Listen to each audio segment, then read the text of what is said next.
pay 99 pesos. Okay, so click ko na. Okay, and then ayan na nga. Ito ang ating resibo. Payment received. Na-receive na ng GCash ang ating bayad at nakita nyo nag-pop up doon sa taas, no? Nakalagay GCash, nag-text sa ating number na tayo ay nagbayad na at ma-confirm na ang ating buying offload.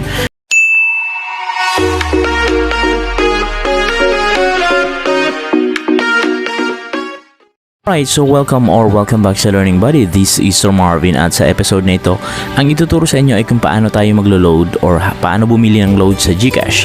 How to buy load from GCash.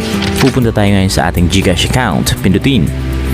Pagdating sa ating GCash account, i-enter natin syempre dito sa ating GCash app i-enter natin yung ating GCash pin. Wait lang. And then, andito na tayo sa ating GCash. Siyempre, pag bibili ng load, hindi mo pipiliin yung cash in or send money ha. Siyempre, buy load. Kitang-kita naman po. So, punta tayo sa buy load, pindutin yon, and then, pagdating sa buy load, may tatlong pagpipilian kung ano ba ang bibilhin mong load. Telco load, broadband, or lifestyle load. Okay? So, punta tayo sa telco load. Ito yung mga gusto mong loadan, no? Yung Globe, TM, Smart, D2 SIM, or Cherry Prepaid, or Talk and Text. Ito yung available sa ating GCash. Okay, sa broadband naman, ang available ay ang prepaid ng Globe, Wi-Fi, no? Globe Business, Smart, and PLDT Home. Sa lifestyle, hindi ko na muna babanggitin ito kasi ano lang naman ito it's more on fashion or personal choice na lang ng mga tao. Dito tayo sa karaniwang ginagamit, yung broadband and telco load. Pero dito, just for the vlog, ang ipapakita sa inyo ay sa telco lang, no? So, punta tayo dito sa pipila ko dito, no? Since ang gusto kong loadan ay yung mismong cellphone ko, no? Pinutin ko yung dito. Aking number na loloadan, punta ako sa aking yan. So type ko lang dito, dito number. Ito yung number ko, yan. And then pagdating dyan, sa dito ko yan loloadan. Punta na ako next, and then lalabas na nga yung mga pagpipilian. So may magtatanong, are you sure the telco and number you're buying load for is correct? Tama ba? Siguraduhin mo muna yung number. Okay, so yes, pindutin ang yes and proceed kapag sigurado. Kapag mali or may mali may nakita kang mali, ang gagawin mo ay ibaback mo. Sa akin, since sure na ako dito, i-yes ko na to. And then ito yung choices sa D2 SIM, no? At ano ba ang gusto mo? Pipili ka. Regular or all-in. So makikita mo naman dyan kung ano yung mga load tsaka mga data promos na pwede mong pagpilian rather. Yan, no? So pwedeng sa regular lang yun at ikaw magre-register. Pero ako dahil tinatamad, sa all-in ako. Yan. So pwedeng 99, dito level up 99, dito level up 199. So depende, iba-iba. Depende sa'yo kung ilang gusto mong gig at kung gaano ito kamahal. Kung kaya mo ba at gusto mo bang mas marami or kaunti lang ang load na bibilhin mo. Yung data load, okay? So sa akin, ang gagawin ko dito, dahil mahilig ako mag-upload ng tutorial and of course manood ng video and so on, ang bibilhin ko dito ay yung 99 lang. 7 gig, all access na siya. Okay, pindutin ko yon, and then pipindutin ko lang ang next.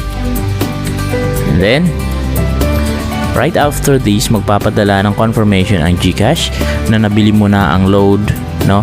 At pwede mo itong i-save sa iyong gallery. Actually, yung GCash, dahil in-approve na natin kanina na may access na siya, na magkakaroon siya ng access sa ating cellphone, automatically, yung screenshot ng pagbayad mo sa GCash ay mapupunta na sa iyong gallery. Nasa pictures mo na po, okay? Yung kasi ang magsisilbing resibo mo na ikaw ay bumili ng load mula sa GCash at ikaw ay nakaltasan dahil nga ikaw ay bumili ng load. Okay, so wait lang natin ito mag-process. Next. And then, ayan na siya. And nag-process na nga siya, yehey. At ito na nga ang aking katibayan. Pero, kailangan mo munang i-check ito or i-click itong pay 99 pesos. Okay, so click ko na. Okay, and then, ayan na nga. Ito ang ating resibo. Payment received.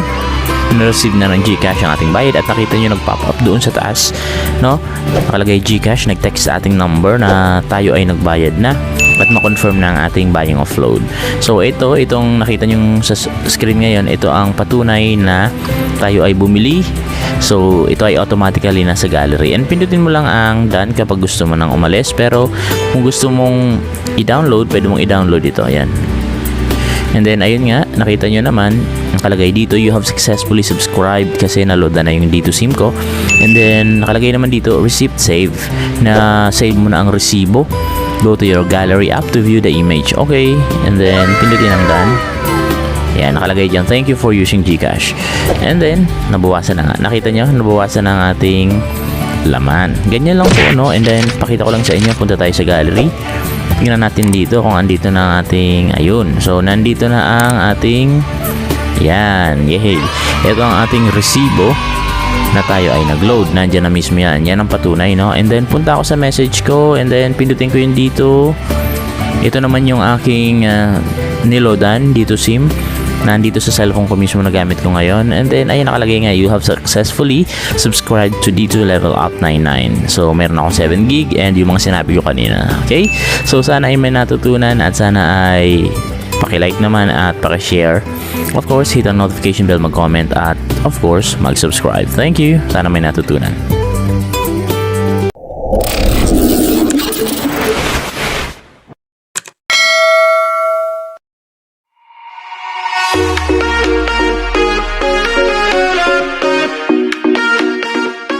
Pinutin ang confirm and yay, application submitted. Please allow us 7 days to review your application.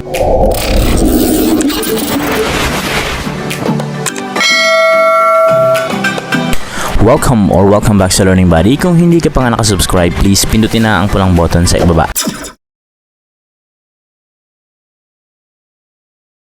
May QR code at merong activity, pumunta ka din sa may tao, yung profile. Pindutin mo yon. Yan. Kasi ang gagawin natin dito ay i-verify natin itong GCash natin. Kasi kapag verify siya, mas safe ang GCash account mo. Okay? So, ang gagawin natin dito, syempre, dapat... Okay, so ang gagawin natin ngayon ay i-verify natin ito para maging verified ang ating GCash. Pindutin yung nasa baba ng profile picture mo na wala pang laman. Verify now. Pindutin yung verify now and then mariredirect tayo dito kasi basic user pa lang tayo. Paano natin ito ma-verify? Sabi niyan, you are a basic user.